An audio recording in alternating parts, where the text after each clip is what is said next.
Good morning. Again, صباح الخير. Good morning. Okay, it's Thursday of the second week, so I can see. Um, I think today will be really exciting talking about media. You have already seen the discussion on gender. You have seen the discussion on human rights, on food security. So to complete the picture today, we'll be talking about media with our Professor Maria Teresa. Before she starts, I just wanted to say that some of you have questions about writing your final paper and how to structure it, in addition, of course, to the style and the APA. So I'm going to send today to you instructions on how the structure should look like of your paper. This is just a suggestion, and I think you're going to find that it will make sense given that we are focused on challenges to peace. So you will receive those instructions by email today. If you still have questions, please do not hesitate to email me or to talk to any of the facilitators. Okay? All right. Thank you so much.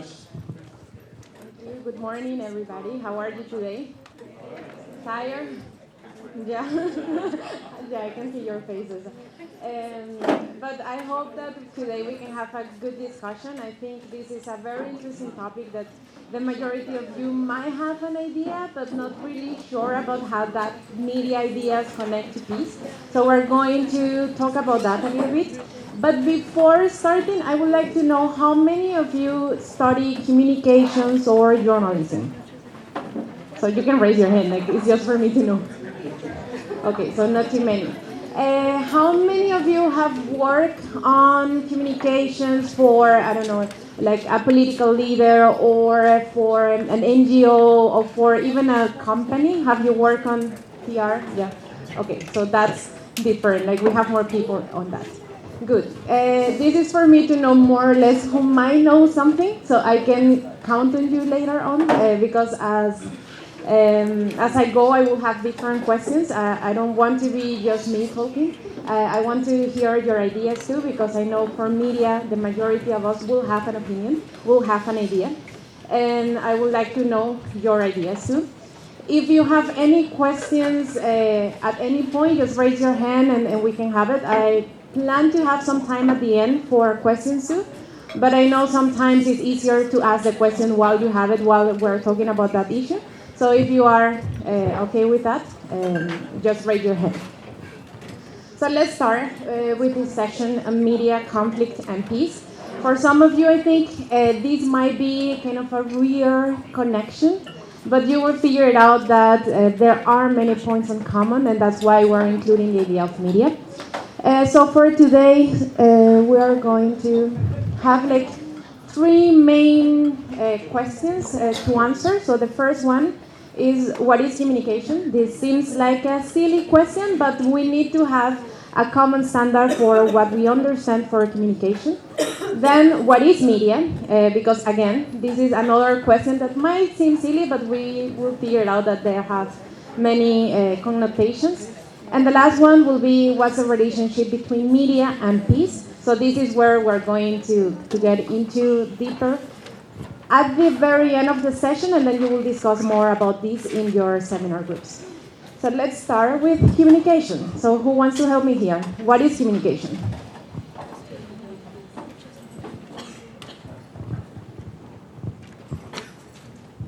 In its simplest form, communication is transference of information. Transfers of information, that's pretty much what it is. Any other person wants to add something? Yeah? I believe it's a procedure to establish the good relationship between stakeholders. A procedure to establish a good relationship between stakeholders. Okay, so a procedure, a transference of information. It's a process of sending and receiving a message. Yeah. I think it includes expressing one's feelings, attitudes, emotions. So it's a process in which we transfer information, we express emotions, we transfer messages. So all of that is true. So one of the first things that we need to discuss We also have dogs here. If any of you don't like it, we can check it out. For me, it's okay. But first, let's go back here to mediated or not mediated. Because when we talk about a process and when we talk about transferring information, we need to know how we're doing that. So one of the ways of conceiving communication is through the medium that we're using. So when we refer to mediated communication is when we have a medium in which we transfer files or transfer information. So on the example that some of you gave on transferring a message, it might be a text message, it can be a phone call, it can be an email, it can be a tweet. It depends on the medium that we're using, but that's mediated communication. The other one is not mediated communication. That is exactly what we're doing here right now. I'm talking to you, you're listening, and you're talking to me, I'm listening. It will be mediated for the people who are in the record. For them, it will be like a different medium to actually have the communication. So when we talk about communication, this is one of the first differences that I think is important because it sets a different tone on what we're talking about and how we're talking about those things. One of the other important aspects is the one-to-one or one-to-many. Have you heard about this? Maybe you can nod your, and I will know, or yeah, no? This is the first time, or you don't know? Okay, this is to wake you up because your faces, when you are in the other side, you can see faces. So one-to-one, what this means is that we have communication one person to another. So if I'm, here is one-to-many because it's me talking to you, but if we get together in a room, we just talk together. And then when we have this combination, then is when it gets a little bit more tricky. Because right now we are having a non-mediated communication, one-to-many. And that's the way we are kind of understanding communication in this very specific setting. And it can be also mass communication. And this is where these things interact in a different way. So for the people who study journalism, what is mass communication? Or anybody who work on communication?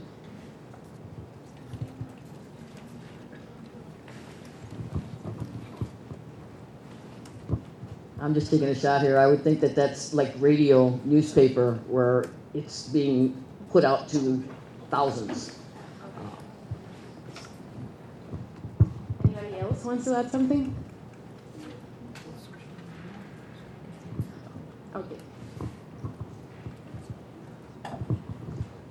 I think it has to do with the ability to communicate massive amounts of information using different platforms. So just transmitting information on a mass scale versus one-to-one. So we have two differences here. One is the type of communication that we're doing, the medium we're using, and that's what makes it massive because we can reach a lot of people. And then it's about the quantity of the information too, because that's more or less the second commentary. So we can have mass communication in terms of media as we generally understand that, as these traditional media, as, what is your name? Lisa said, we have radio, we have internet, we have TV that communicates to a lot of people. And then it's one-to-one communication because it's usually the journalist or the medium transmitting information for a lot of people. This is what we usually refer to when we talk about communication in general in peace and conflict studies, because we will be looking at a specific type of medium like TV, radio, internet, social media. We will discuss that later on, but yeah, you have a question. Can social media consider as a form of mass communication? Because in some cases, some of the news, although it is not official, but it is shared rapidly over social media. So.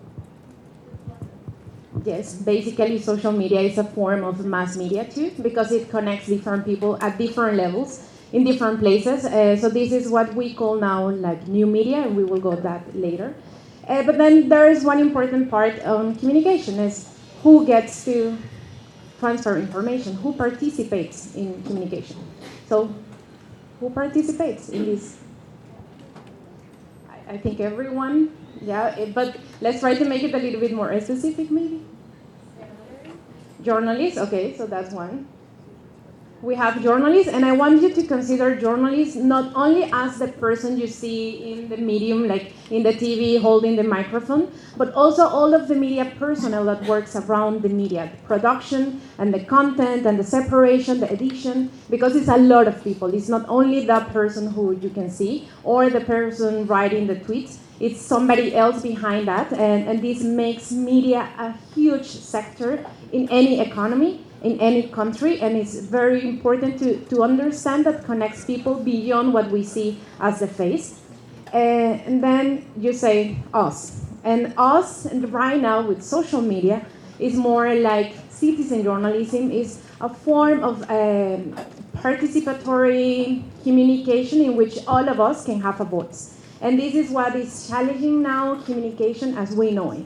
Because we know that we can have connection for many people, we can reach masses, and this creates a total different imbalance in comparison to what we have when we had traditional media. If I only had, for example, a newspaper saying that this is the news, this is the content, it was very difficult to have different voices. Now, if I read an article, let's assume that I bought the paper, and I want to share that, or I want to complain, I can go to social media, I can go to an email, I can have different ways to reach people, to spread the message. So this creates a different sort of communication, because it can be one to many, many to many. It creates a different system for communication in general. So let's move on a little bit of media. So what is media? Because we already know that social media is kind of media, but how do you define media?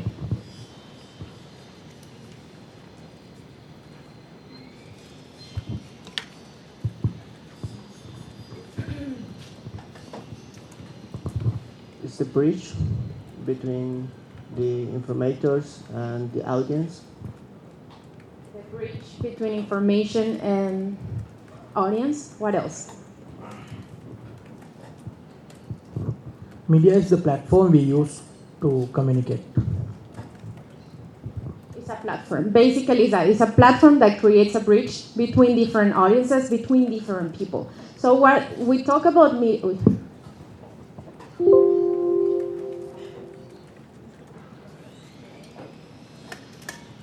I want you to think about media in this very broad spectrum of what media is, because first thing we think about when we think about media is TV, radio, traditional media. But a book is a medium, a song is a medium, a theater is a medium. So we have different expressions, different ways to express ourselves, to communicate ideas that are part of what we encompass as media in general. As you know, for example, street art might be a way of saying a lot of things about the society, about complaining or social injustices. So that's a type of medium to send a message, because it has a content that is delivered through a different way.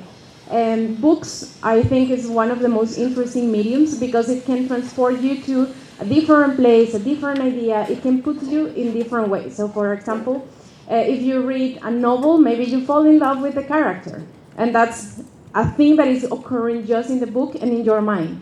But if you have like media, let's think about a play, like a theater. It was very controversial at the beginning when it was more political. So if you think about Shakespeare and these plays might be like very controversial for that time. Right now it's not that controversial, but we can have the same type of media playing. So what we need to think about media is that it goes beyond what we see. It's almost anything that transfers a message. So it can be a book, a song, a poem, a photo, whatever transmits that type of information. So the next question is, what is the role of media in society? Because if we know that it's an important player for culture and transmission of information, how do you see the media role? So who has an idea? I think it's a few things. Sometimes it's a way of controlling the message, like with the government with propaganda. Also, I see it as like a pressure release. Like you talked about street art, right? When you feel you have no voice, you paint, you graffiti. So it's a form of controlling, expressing. We have a hand over there.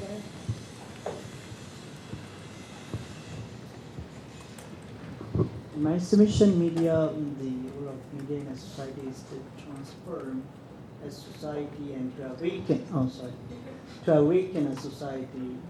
For instance, social media. Social media, the Arab Spring is an example. It started using social media such as Facebook. So it transforms and it's awakened people, and it gives more rights for the people to get their voice heard by the government, by the people, or even by United Nations. So we have so far like two positions that are not radically opposing. I think media can and is also used as a form to control people. Like if you think about politics in America, people running for president will use media to control people's ideas and make them think things. So if that's the only place where you're getting your education about those topics, whoever has the most money to post the most things on media, that's whose ideas you're going to be hearing about all the time. So we go back to the idea of media as a way of controlling people's thoughts. It can also be a mouthpiece for the government in certain circumstances, and it can also be a way to divide people. If you align yourself with one newspaper or with one media source, sometimes you're clearly showing your political leanings. These comments on control and political leanings refers, I think, to a very specific context in which media is used a lot by political leaders in general. So we had another hand here. I think for media can also be used to inform and engage citizens and get response or feedback from the citizens. So this is more an interactive way of seeing media, where somebody sends a message and people answers back. Kind of commenting similarly to that, but also media journalism in itself can be used as a way to keep public officials accountable, so it can be a voice for the people. So voice of the people, and this is usually related to the idea of giving voice to the voiceless. Similar to John, it was informing also people or areas that may be very geographically or separated by language to kind of share information they may not get otherwise. So it's a way also of diminishing barriers on language space. Just to add to that, the enmeshed communities. I think media is very vital when in the formation of the modern nations, when print was first invented and vernacular languages was used. That's in the process of forming the modern nations of different groups of people and consider themselves as one community. That's all in Anderson, enmeshed communities. Okay, thank you. Anybody else wants to add something?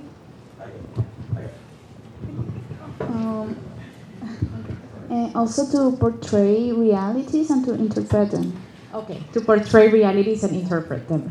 So what you said can be divided into two ways of seeing media. These are two very long approaches to media. One is instrumental and sees media as a tool to transfer a message, to control, to all of the things you said, or as a representation, as the last comment said. It's about the ways we see people in there. So for the instrumental part, media is a tool. Media is a tool for social controlling, or media is a tool for expressing our ideas, or media can be seen as a tool to manifest, to protest, to have political intention. So that's a way of perceiving media. And some of the questions related to this school is who uses media, in what ways, and for which purposes. And some of you already said this. Like, for example, politicians to get the support, or in the case of the Arab Spring, to protest against a specific model, or to transfer an idea that might be not very clear to the majority, or to say like whatever is happening in this context is repeating in another context. So who gets to send the message becomes extremely important in this part, because It's a tool on the service for whoever is using it. And in this way, we can see a lot of control, and we can see a lot of governments trying to diminish or limit the type of content and production of several type of media. And then the purpose becomes extremely important too in this type of approach, because if I know that somebody is using media for propaganda purposes, to to support war or support intervention or support in a specific thing related to conflict, it might create a setting where people agrees with that. Or it might be the opposite. It might be like communication for peace, that we will go there later. And it's a way of saying like how we can achieve peace. And this is a little bit of the communication style that we are having here. And in the other option, the representational approach, we have media as being present. So it's what media shows and who sees media in what ways. So it goes more about that representation, and this becomes extremely obvious when we go for gender. If we see how TV presents women, for example, in beer advertisement, we know that women are usually presented as an object that is related to the beer that they are presenting. So this is a way of who is there. Yeah, women are there, but how are they there? As an object, and this creates stereotypes. And this creates a way for us to think about media and how it's representing different groups. And so another very common example are kids in Africa presented for Western media. So you will see a poor kid, very, very tiny, maybe starving, to ask you for money, like please support the kids in Africa. And we know that that's not the situation in Africa. We know that not all kids are like that. We know that there are some differences, but that's what media is representing. Is this the reality? Not necessarily. Is this the way it should be? Not necessarily. So when we approach media as representation, we get to go into the point on who gets to be there, how it is presented, and who sees that information becomes extremely important, because it's when we know what people are sending to us. And this is one of the most important things we need to start considering right now when we talk about conflict, but also when we see and relate to others, because all of the things that we have is because we have a background information coming from somewhere. And that somewhere might be a book, might be a YouTube video, might be a tweet, or might be a conversation, but we all have that representation. That is okay. In some cases, that representation is not the reality, but that's part of the process of being educated and knowing what is right or wrong, or having those decisions. So any question on this? But after the explanation, I feel like the two role is kind of not a clear cut between one another when you present that the representation media as a being present, but there's some like not really the reality. So I feel like it's media as a tool, right? Because it's not really the reality. So maybe those who present those media, they use media as a tool. They want to present something, but it's not really the reality. So it seems like the two role is kind of not clear to me. So. Sometimes these approaches get interconnected, because it's extremely difficult to think about who gets to be seen without thinking who gets to decide what is presented, what content is presented. But in the first kind of round, when I asked you what is media, the majority of you said it is a tool for political gaining, it's a tool for liberation, it's a tool to connect different things. And this is the traditional way of understanding media in general. Every time we think about what is the role of media, is usually to control society, to impose ideas, and then it's seen as a tool, but it's not complete, as you are saying. And that's why we need to have that connection with the representation, because when we get to the representation, is when we can get to the more critical question. Because who gets to be represented goes in idea with who gets to decide, and what's the information that they want to present about this specific group or this specific situation. So the idea is to see, like, there are some approaches.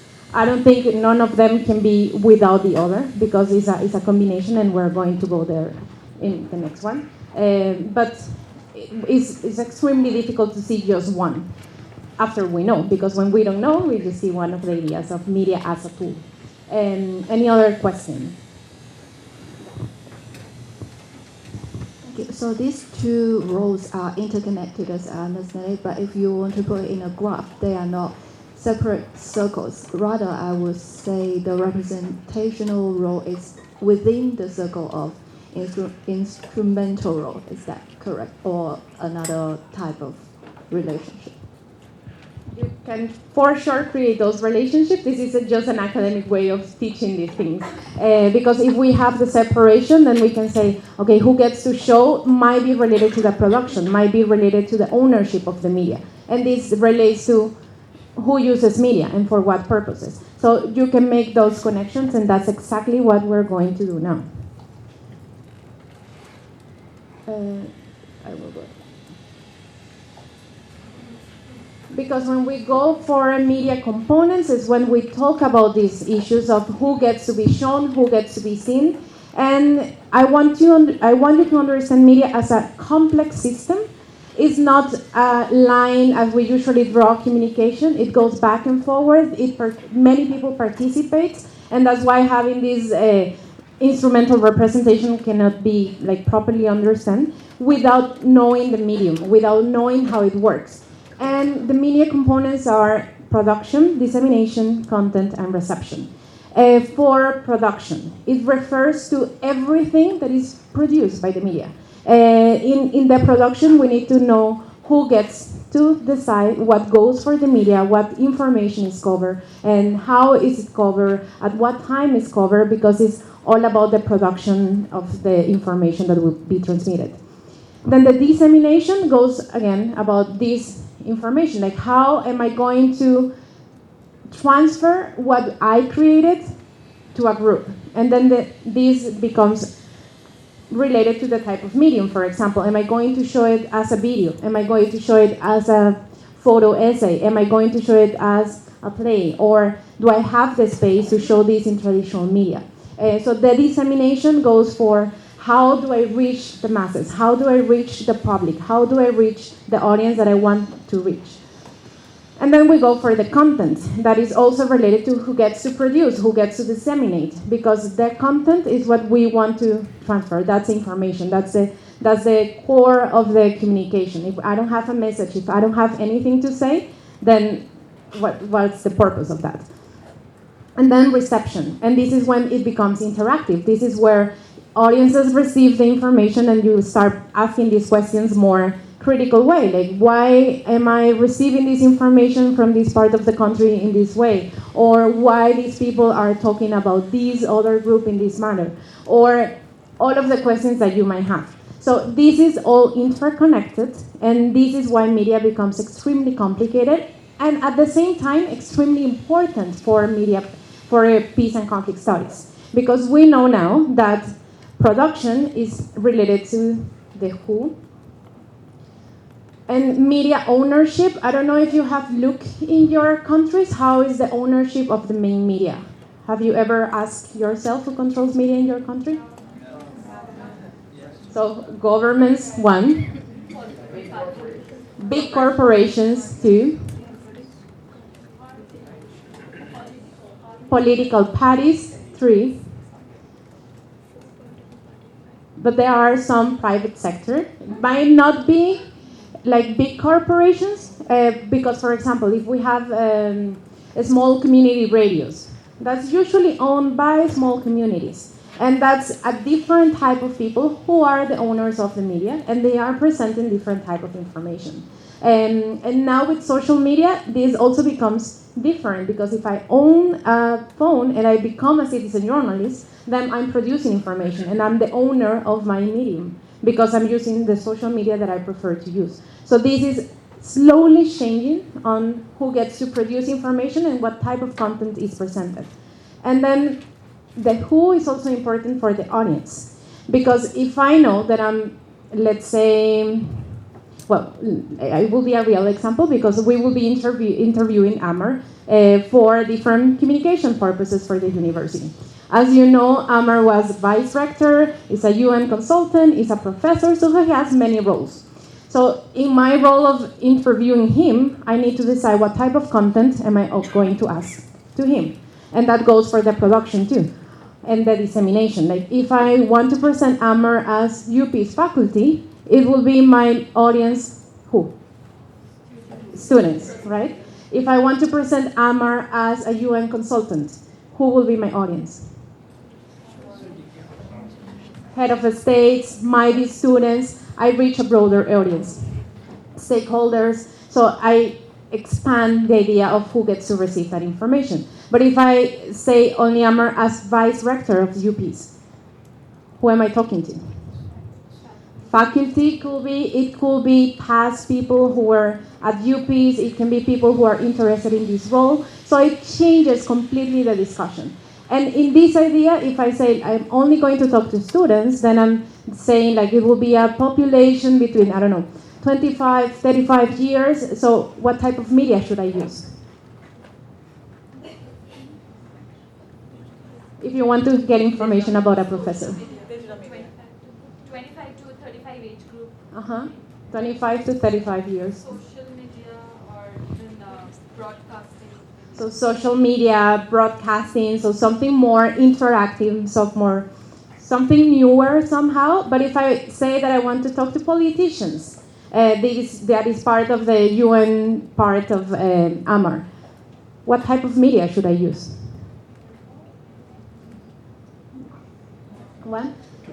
Press, for example, because we know that people will read press releases, maybe more. Yeah.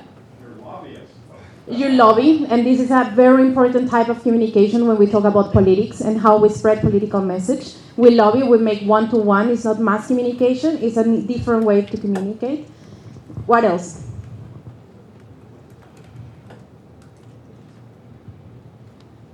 That's it? You only reach academic reports. Okay, so you write something more formal because you know that your audience will expect something that is more formal, and that's why you thought about the journal. That's why you thought about a different way of presenting information, because you know what people will be looking will be different. So in that sense, I can communicate the same idea of AMR as a vice dean, as a faculty, as a UN consultant to different audiences, and this is me deciding how we're going to do it. And this is how media affects all of our communication processes, because we know how to present ourselves. And then it can be in the production part, so I can decide what type of questions am I going to ask, how am I going to do it, where am I going to do it. But then when I go to the dissemination, I also control the medium. I also control how am I doing this. And for the content, the same, because I already know what is my audience, I already know what I want to communicate, how am I want to do it, and it will reach my target audience because it's very well thought. And then the reception is the only part that I cannot really control. Why? Because I don't know how you will read the information. I don't know what tone will you understand from the conversation. I don't know if the words that I will be using are part of your common language. And this is something extremely important when we talk about media, the type of language that we're using, the narrative that we're using. And in the readings, this is explained more in detail about the narrative, because we create a story, we create an idea that can be sold. In some cases, it's about the past, in some cases, it's about the future, in some cases, it's about the present, but that is just to create this mood to make you understand what I want you to understand. And in this sense, media becomes extremely important for communications in general and for peace and conflict studies. Because if we know that somebody is controlling what is being told about the conflict, when it's told, how it's told, then we know that somebody is somehow trying to interfere with our own thoughts. And because media doesn't tell you what to think, but how to think about things. So if I say here, with the same example with AMR as a UN consultant, if I say, yeah, maybe this report is not very good, I'm not really sure if the theory that you use there is the most appropriate, maybe you will disagree with me. And maybe you will say, of course it is the right theory, of course it's the right content, of course it's reading in the right way. But then I make you just think about the theory. And then you forgot the other things. So this is a way in which things can be controlled by media, by people in general. And this is by NGOs who are doing lobby or who are like transferring information. This go even for us. what type of information we are transmitting about a specific conflict. So for example, if you follow me in Twitter and I post something about Venezuelan conflict, and what I post is about the lack of food in Venezuela, that's information that you are receiving.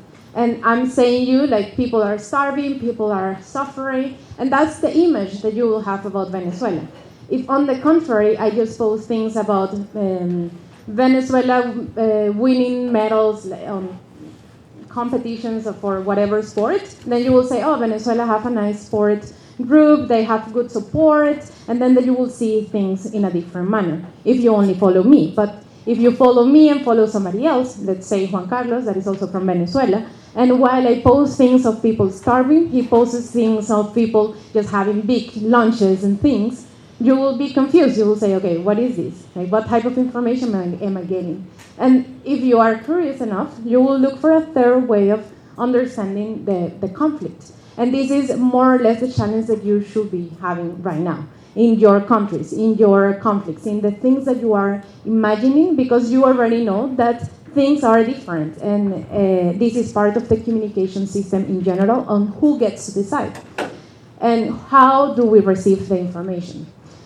But we also have the content, and the content is one of the most important things because it's the information that we are transferring. So if I say everything is extremely expensive here in Costa Rica, you will spend a lot of money, it will be extremely difficult to live here, it will be like extremely complicated, you have to be rich to live in Costa Rica, you will come with a preconceived idea that is extremely expensive. And for some of you, that might become a reality because then you will go for the most expensive places, you will find the most expensive things. But if I say to you, Costa Rica is extremely cheap, that you will find everything very nice, very easy, in a very affordable way, then you will come with this expectation and you will say maybe that not be completely true, and then you'll figure it out on your own. But then we control the content, we control what we are saying. And I don't know if I should get into this discussion with fake news, but I will. Because it's part of the content. It's part of what we're seeing right now. We have a lot of fake news that are just rumors. This is not a new concept. This is not something new that is occurring just right now because somebody figured it out.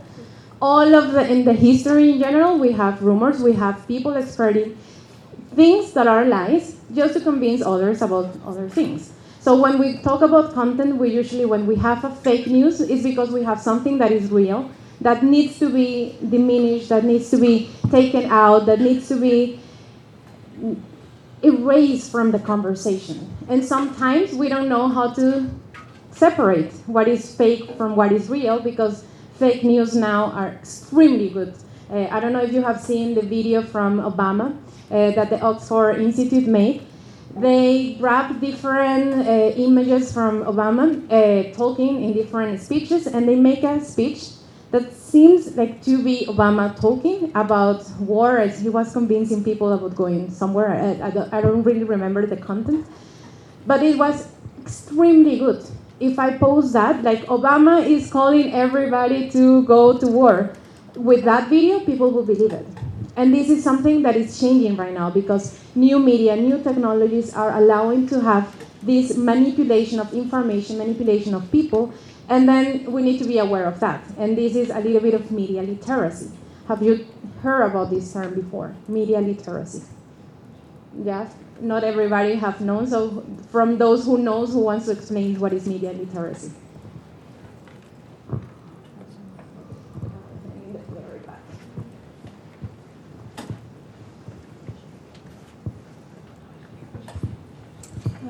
My understanding of media literacy is being like aware enough to take in different forms of media and then form an opinion about it without just taking the first thing you read for granted. Basically it's that. You don't take things for granted when you go for media. You read, you look for other things, you try to figure it out on your own because you already understand that is not the same. And this is part of what we need when we talk about peace and conflict. Because we know that many people are interested in continuing the conflict.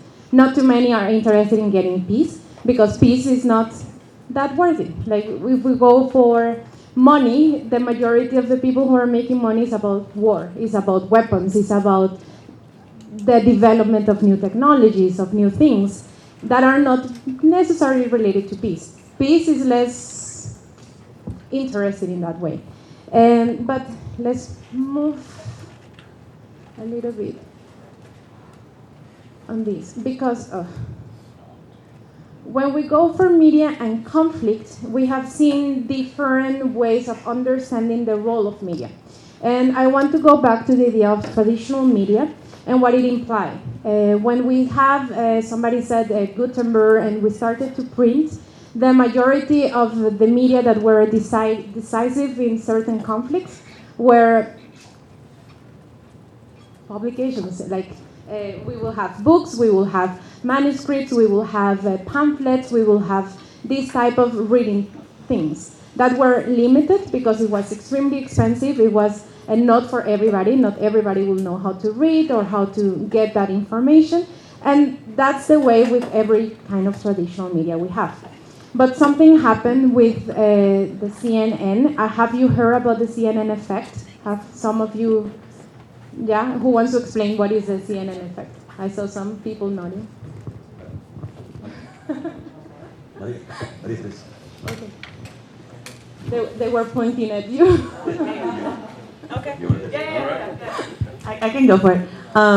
The fact that news used, at least in the United States, news used to be broadcast only like 1 hour a night, or maybe once in the morning and once at night.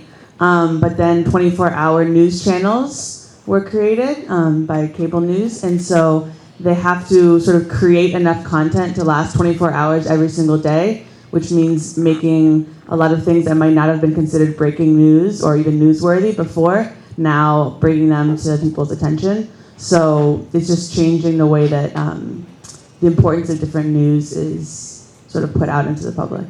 Exactly. So when somebody else wants to add something. Well, because there's a huge effect that's caused by the 24-hour news. The best example could be the Iraq War. So the television networks were actually covering it live, but then a lot of facts that were presented through these networks were actually false. They were following the U.S. military throughout the whole process. They just showed images of Iraqis just supporting the military, but most of the population were against it. They were completely against the U.S. invasion. And the 24-hour news actually helps legitimize the fake news in a way, because they do not get much time to analyze the content that they get. So they just give out whatever they get as soon as it, because they need to create content as soon as possible for the consumers. So because of the time pressure, as well as they are kind of restricted in a lot of ways to, even if they want to show the real facts, they are restricted in how they can portray the events. Exactly. So we have the CNN effect in two different ways. One is the idea of having continuous information that is in your place, because CNN is a TV, so we have a TV in your place. It might be like your home, your work, your whatever place you are, but you have a TV, and that produces continuous information about news, and this is a specific type of medium, transmitting a specific type of content about what is going on in the war. And the example for the war is where CNN became extremely important in the 90s for the Gulf War. It was the first time that the war in general could see bombing, could see the effects of war. And that transformed the way in which the war was decided, how people behaved, how people reacted, because they could see, because they could have first-hand information from what is going on there. And that transformed the conflict in general, and that transformed the way media was presented too. So then we already knew that media was used for propaganda things, and we had experience with movies in the Second World War II. Like, we had a lot of information, but this was to make it clear for everybody, because everybody had a TV, or not everybody. The majority of the people had a TV, and that transformed everything. And that continues to be like that with every form of new media. And then when we have right now, social media, that is creating a different effect because we all have the capacity to post something, to intervene in the conversation. So what is the first thing that you might think about when we go for social media and conflict? What type of conflict comes to your mind?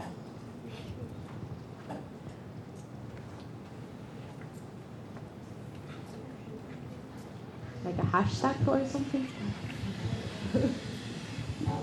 I'm not sure what exactly the question is, but it kind of reminds me of the situation in India. So WhatsApp is actually very prevalent in India. So with cases of lynching that happens. So there are fake information being propagated through our WhatsApp groups that this person, it would be an innocent person. Their information would be provided and say, this person murdered a kid in cold blood. This person is a bad person. And a lot of people would actually just gather together and go find the person and kill them. And the worst part, according to Indian law, if a crowd kills someone, they cannot take authorities cannot take any actions because the act was committed by the crowd and not one single person. So there is nothing can be done in this case as well. Unfortunately, the cases are becoming more and more common in India. This is actually being done in the name of religion as well by Hindu extremists. They spread information saying that this person has slaughtered a cow, hence he has sinned and should be killed. And many people have actually died because of this. And I think WhatsApp has actually taken notice of these cases and they have done something about it. But I believe more has to be done. So this is a good example of what social media is doing right now. We have information about very, very local things that might be true or might not be true, that are disseminated in a very, very fast way because anybody who has WhatsApp, for example, in that case, that is connected to that people or to that network can have the information and react very, very fast. And this is another thing that is extremely different with social media. We immediately react. We immediately have an opinion. We immediately have something to say. And that's, in 80% of the cases, makes an escalation of the conflict, makes an escalation of the violence. Because we just react. We saw that we are, angry, upset, you name it. And then you say something. And then you react and you become part of that. And this is a completely different way of understanding media and conflict and our role and what we do. Because we now are part of this conversation. It's not that CNN was creating something. It's not that CNN was producing the video and transmitting the information. Now it can be Maria Teresa posting something from whatever happened in the cafeteria today. And that can be a conflict later on because let's say it was, somebody failed because, whatever, failed. And somebody sees my post and says, Maria Teresa put the feed and then the person felt because she made it fail. And that it might not be true, but then if you see that, it can be like, how come Maria Teresa did that to anybody here? And then you may have a discussion that is not real based on something that happened that you didn't have enough elements to have. And this is exactly what is going on right now with social media. We have the social media effect where everybody participates and presents information in a way that might not be true, that is extremely reactive. And then we have a society that is not receiving information just to receive information. And this is like we react in a very bad manner. We get upset. We say like, oh no, this is discriminatory, this is against me, this is, you name it. And then based on that, we are entitled to continue the conflict. And right now what we see in media is a lot of conflict going on. We have the Me Too movement, the Him Too movement. We have hashtags as you might have. Like we have religious intolerance, we have political intolerance, we have tons of different things that might be true, that might fall within the spectrum, that are not okay for any society. But there are other things included in those hashtags, in those ideas, that are not necessarily true, that are contributing and that are fueling the conflict, that are keeping these ideas going on. So this is going back to the idea of media literacy right now. When we have CNN, we didn't really know how production was going on. We didn't have an idea of how this effect will have consequences later on. But right now with social media, we do know. We do know, for example, with the Arab Spring, that social media had a huge, important role in organizing people. It's spreading different words, it's spreading different ideas, so people could gather and could go and protest against the government. And that was immediate. And then we continue to have those effects in different parts of the world. And this is where it becomes more tricky for us right now, studying media and peace and the effects of media in general. So, any question or comment? Yeah. Would you define what you've just said as fake news? And for you, and from your experience, are fake news broadcast on purpose, or fake news are just news that the writer or the broadcaster transmitted without knowing that they were fake news? Do you know what I mean? Yeah. It's always a question I have when I This is a very good question, because in some cases, fake news are produced in a lab by a specific people and then disseminated for everybody, and then in a specific type. In some other cases, people just don't know. They transfer information because they don't know if it's real or not, and this is extremely common with with breaking news.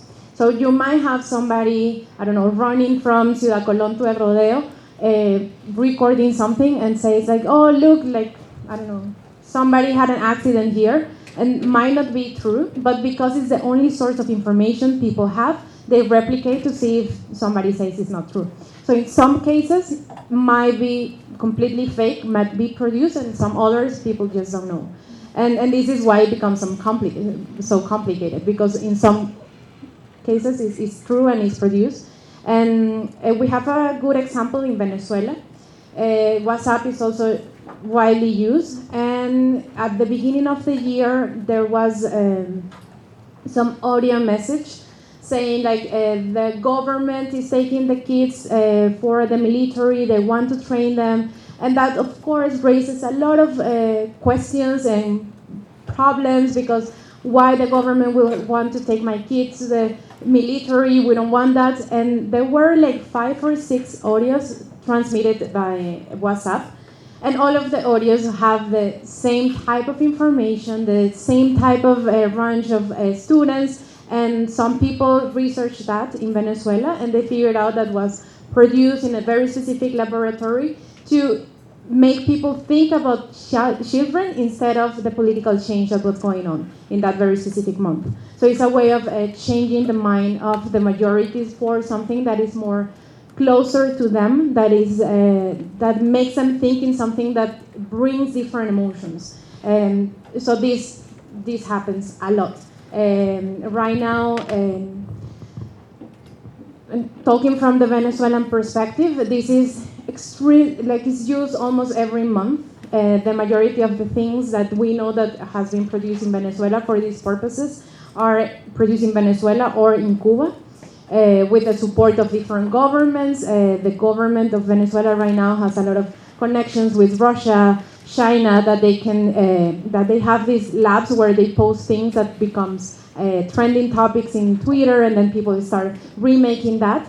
And this is a reality, at least for Venezuela. I know for other countries might be different, but there are people who are interested in spreading different messages. And this is part of creating fake news too. You had a question there? Yeah. Today, where do you think that this demand for very fast news is coming from? I think we can all agree that if you put out a news article too quickly, it's going to have misinformation.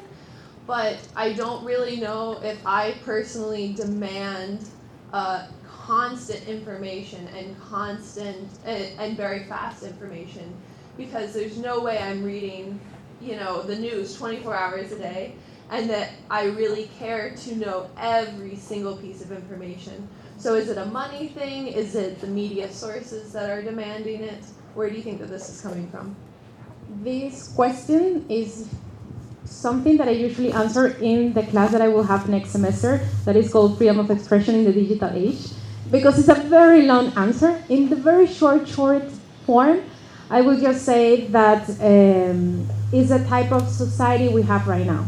We are in an information society where information is seen as a good, and because it is a good, we produce information because it's important to have it. It's money at the end. And it's money not just to produce content, but to disseminate content, to disseminate, to have different technological developments, to invest in ICTs. So this is part of a broader picture of what media is and why it's important to have this control of content and production and everything.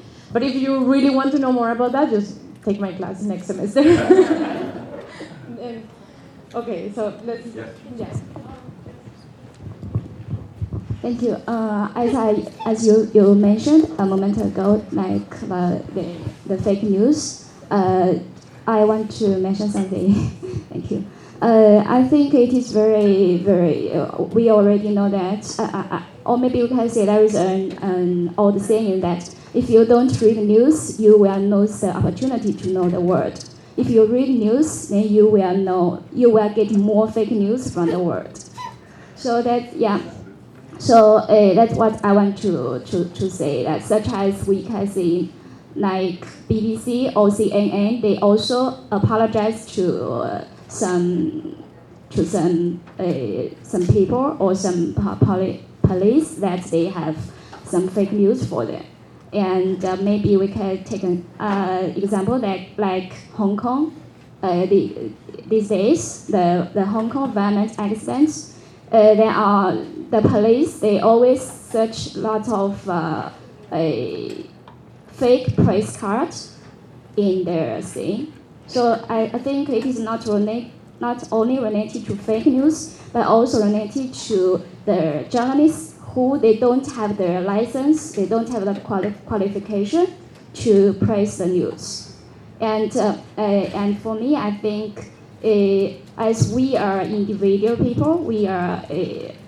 I think we can judge everything on our based on our knowledge, based on our experience, and maybe talking to the people in the local, in the scene, and don't make a very quick judgment without knowing so much information. I will make a question based on what she just said about reading different media. How many of you actually read news? Like, just raise your hand. Okay, the majority. How many of you read different sources? Okay, and are those sources from your country or from different countries? Different countries? Okay, so then their comment makes sense. If you read information from different sources from different countries, then you will have an idea of what it is going on, how you can perceive information. There are several people who just read specific things from specific sources, so they have a very narrowed down view of the conflict. And that's a way of extracting different information. So when we go for the idea of how we judge information, we need to know what are we reading, where it's produced, and all of these things to have a very good judgment. Then there was another comment on journalism, and this is another thing that we are not going to go in today. Again, if you want to take the class, you're welcome to take my class on freedom of expression in general, because journalism is one of these very contested professions. Some people expect journalists to do certain things to demonstrate reality and to present the truth. And some people say it's like it might have to be something different because nobody's really neutral. No, there is no truth. So this is part of the discussion that we won't go into right now, but it's part of how we produce content and how we read it. So I invite you to take my class later. And then we had another question here. Yeah. So I have always a serious concern about using social media. So nowadays, as we know, using social media is pretty much common, especially among young people. But I think using social media, spreading the social media, is creating another serious gap between the people who can reach to the access or who cannot reach to the access, right? For instance, like between poor and rich people, or the urban or the remote area, or the gender issues also very much seriously concerning about the gaps. So my question is, would you have any example that those gaps are also related to creating some issues in terms of conflict? Yes, and that's a very good point, because we tend to believe that the majority have access to the internet because we have access to the internet. And the reality is that 50% of the population of the world have no access to the internet. Here, for example, in Costa Rica, the majority of the people who have access to the internet is located in San Jose. If you go to rural areas, the penetration rate decreases a lot, and this is the same for the majority of Latin American countries, at least. That only in big cities, only in big places is where you can have access to the internet. So that connects the, wow, okay, I only have 10 minutes left. That connects the message for ownership of the media, and the media in the sense of internet. Who owns internet? Because it controls who can access internet too. It controls who can spread information. If I'm located in a rural community in, I don't know, in an indigenous town here in Costa Rica, the chances for me to spread information are very limited. And then traditional media continues to be extremely important. Here in Costa Rica, radio is one of the most important media to transmit information. So when we go to the ownership, it's usually related to big corporations here that are linked to political parties, that are linked to other businesses and other interests, and they affect the content, they affect the way in which we talk about different things in this country, and that repeats in every country. I will invite you just to check your medias, like the ones that you are usually reading or getting information from, and who are the owners and how those owners relate to big sectors of the economy in your countries. I only have like 5 minutes left, so that means that we won't go into all of the things that I wanted to have. So I move to the last one. Okay. This is from one of the readings you have today. Peace is, for journalists, a non-event. This is something that has to be kind of integrated in our minds. If journalists, if media are going to report about a conflict, they will do it about that conflict. It won't be about the peace. If we're, for example, talking about the Colombian case, the peace accords, and everything that is going on right now in the post-conflict situation, all of the media will report about the conflicts related to the implementation of the peace accord. It will be about that conflict in general, because it's a non-event. It's something that it doesn't sell. It's not important, or whatever they consider is not important. And for that reason, when we go for media and conflict, the majority of the studies and the research that has been done are related to what type of information is published when the conflict escalates. So this is again from another reading you have, it's a recommended reading. They made a study on different type of conflicts, and in a period of time they gathered like 90,000 articles, and they make correlations and different things. But this shows how local media presents different conflicts and when they have the peaks of information. So usually foreign media doesn't report it when it's peacetime, when things are not not escalating. When they escalate is when we see the peaks, is when we see a lot of reports, and it's when it becomes trending topic. It's when it becomes an important information. Then it disappears, go down, and that doesn't mean that the conflict is not there. That doesn't mean that it's peace governing the place. It's just that media is not reporting on that because peace is a non-event for media. So one of the things that I think is important for us to know now that you have some sort of knowledge of how media operates is that if media can unleash destructive forces and fan outbursts of violence, then it must also be possible to harness its assumed power for good.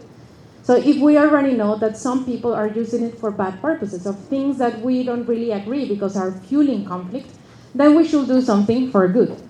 And this is a little bit when the theory of change becomes very important, because if we examine the process or processes which change happen and can help organizations focus their own organization, the programs they are undertaking, a specific projects, or even an activity. So if we become agents of change in communication, then we might transform something into more peaceful or report in a different manner. And this goes because the majority of you who raise their hands on communication work for an NGO, work for a political leader, work not for media, but for something else. And in that something else, we become part of the conversation, and we can analyze conflict in a different manner. If we know that conflict is the center, because this is a non-event, people will not actually read that much, we can try to make that content a little bit more peaceful and report on the things that we think are important to report on. So we can see who are the actors, how they relate to the media, how they relate to content creation, to the type of media, to the dissemination, because we know this is a cycle now that media is produced in different manners. And so you can maybe focus on that, but then you can also focus on the media. What type of media are we consuming? How are we consuming it? Who owns this media? And how we become part of this general process. And if you start to think about how we look the sources of information, how we ask questions, what type of questions do we ask? Or how content is created, how do we create the content? What are the ideas that we want to disseminate? Are they for good? Are they creating a change, or they are just perpetuating an idea that is opposing to whatever you think or you consider that is important? So this is something, you already have the slides in the classroom, so it's already there. If you want to take the picture, that's nice, but it's already in the classroom, so you can have it there. And this is something that you will do now in the seminars. You will split into groups, and the idea is for you to start thinking in a campaign for communication, to start like rewinding our minds into something that might be a little bit more useful than just talking about conflict. So we have 5 minutes left. Do you have any questions? I don't really have a question, but I just share my experience because I come from Vietnam, and we are under authoritarian regime. So, as you know, the government controls the media, particularly the Communist Party, and so all the TVs and radios are like state-owned. And we don't have independent media until the Facebook comes, until social media start to be more popular.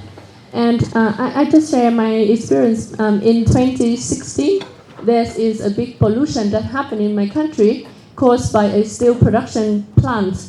It pollutes the coastal central, the central coast, and the community there, because their main livelihood is fishing. So they suffer a lot because these steel production, they release the toxic water directly to the sea, and it kills massive fish kill. Like the community did not receive any information from state media. Like they don't know if it is safe to go on the sea to fish or not, and they don't know what's happening. And also some people, when they do the diving, they die. So there's really no information. And at that time, the people has no channel to communicate or to reach for any information except for the media, social media. What people know at that time is just the Facebook sharing.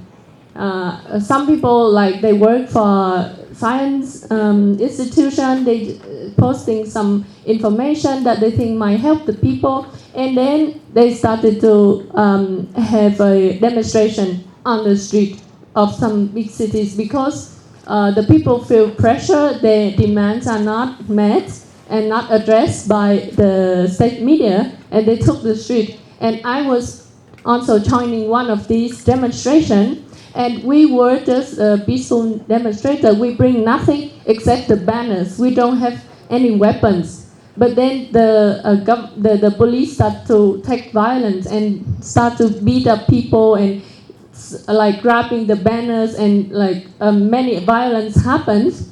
And then on that day, I went back home, I turned on the TV, and what I saw on the TV is that they reported that we were causing riots.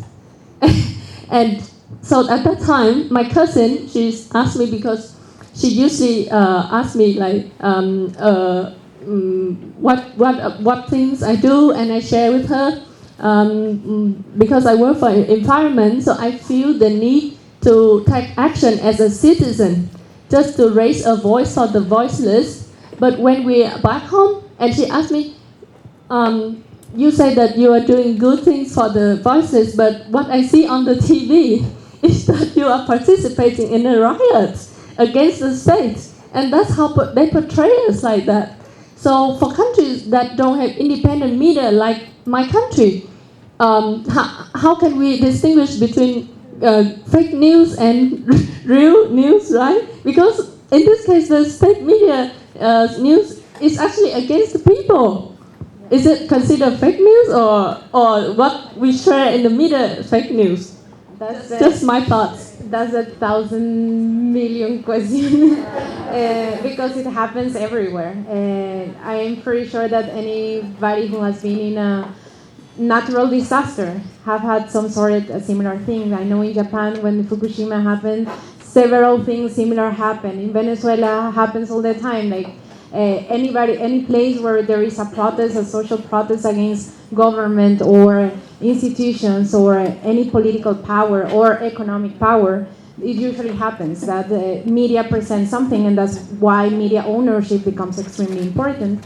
It's not the reality for many people, and that's why social media is fueling this change in a different manner, because it's coming from people in the place saying that we are not, as you say, we just came with banners. We don't have any type of weapons. And then whatever media is presented is not okay. And then there is a change in who has the information, who owns the truth.